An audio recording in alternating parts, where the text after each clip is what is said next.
Sa nalalapit ngang pag-uulat sa bayan or SONA ng ating Pangulo, ay ibabahagi sa atin ng ating DMW Secretary Hans Kakdak ang mga naging pagbabago at mga programang nabuo para sa mga OFW. Isa na dyan ang agarang pagpapauwi sa mga OFW sa bansa na may mga sigalot or gera.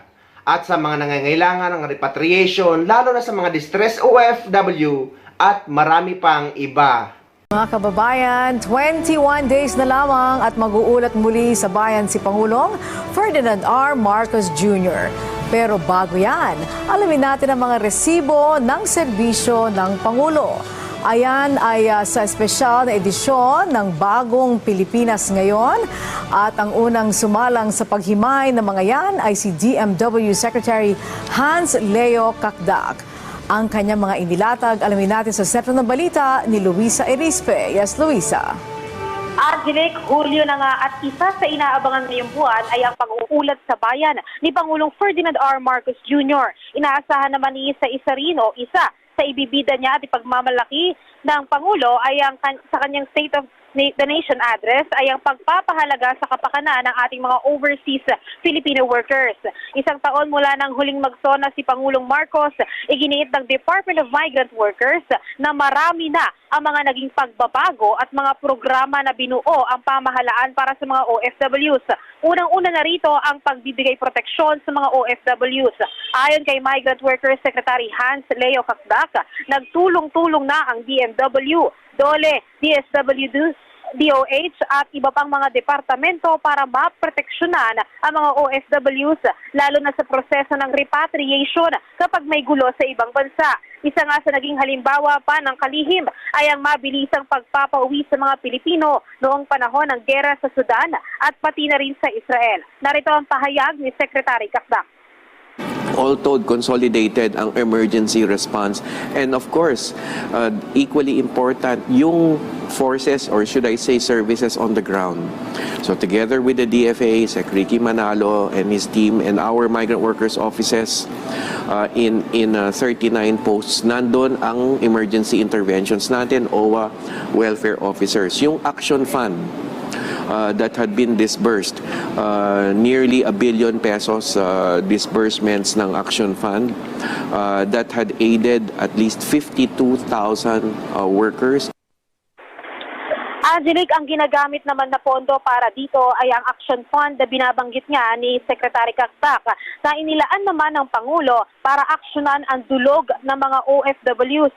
Sabi ng kalihim, pruweba na dumoble pa ang pagtugon sa pangangailangan ng mga OFWs dahil umabot agad sa halos ₱1 bilyon ang nagamit nilang pondo sa Action Fund mula sa inilaan na ₱2.8 billion para sa 2024. Bukod naman sa repatriation ng distress na OFWs, isa rin sa natugunan ng Administrasyong Marcos ngayong taon ay ang pagbibigay proteksyon naman sa mga seafarers, lalo na at may mga insidente ng pangaharang sa mga barko na may lamang Pilipino sa Red Sea. Sabi ng DMW, mabilisan silang nakipag-ugnayan sa mga pamilya ng mga Pilipinong biktima at pinagdiinan din nila ang karapatan ng mga seafarers na tumangging tumuntong ng barko kung dadaan ito sa Red Sea.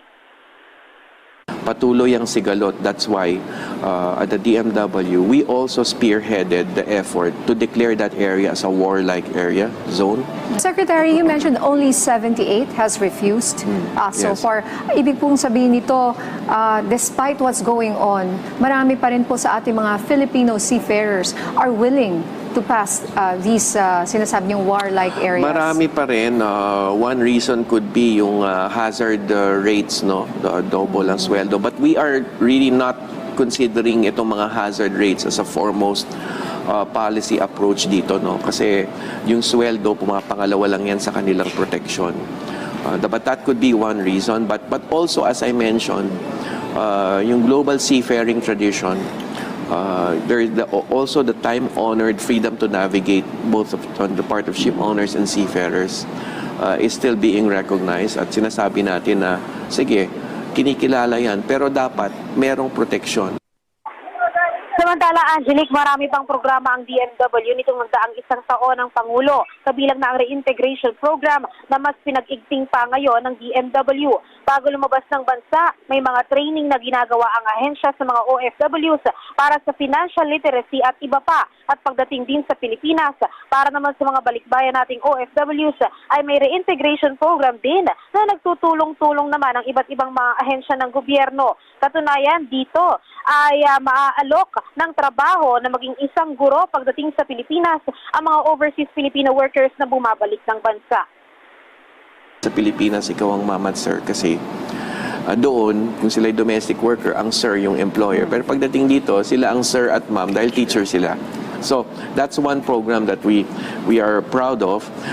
We've had about 1,000 every year na pumapasok sa programa na yon. Teachers, certified teachers na nanunumbalik to become public school teachers here.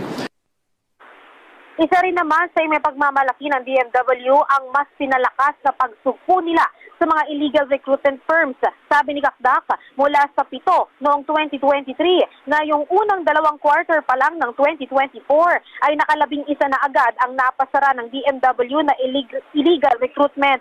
Plano ng ahensya, mas palakasin pa ang mga operasyon ng pagsugpo ng illegal recruitment sa bansa dahil karaniwan dito rin anya nagginit siya ang problema sa human trafficking sa mga OFWs sa ibang bansa at iba pa.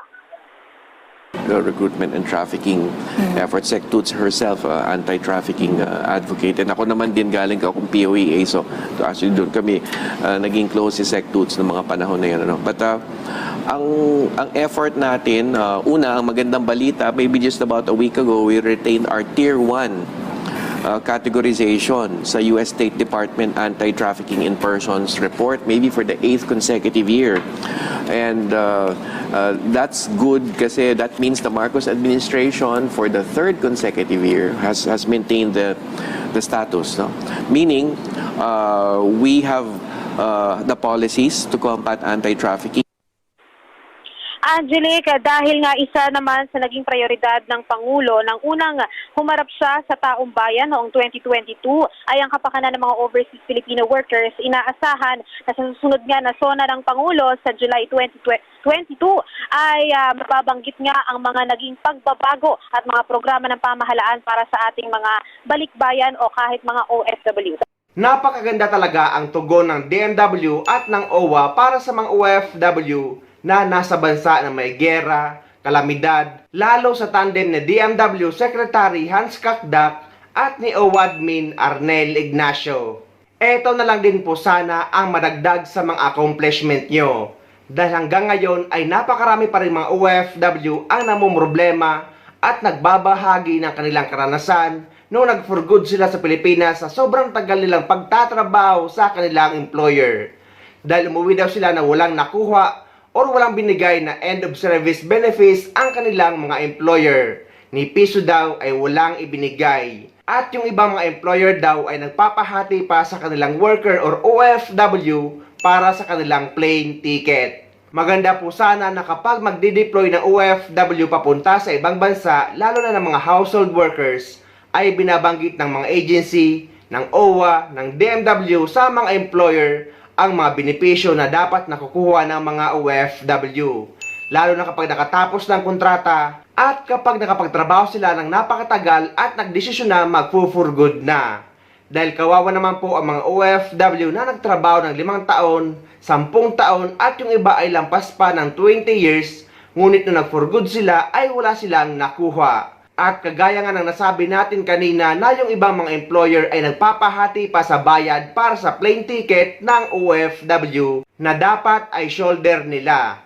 Kahit pa ulit-ulit pa sinasabi ni OWA Admin Arnel Ignacio na magpatulong sa Polo Office para makuha ang end of service ng mga OFW, pero in reality, iba ang nangyayari. Ang dami talaga nagtatanong tungkol sa kanilang ESB o end of service benefits.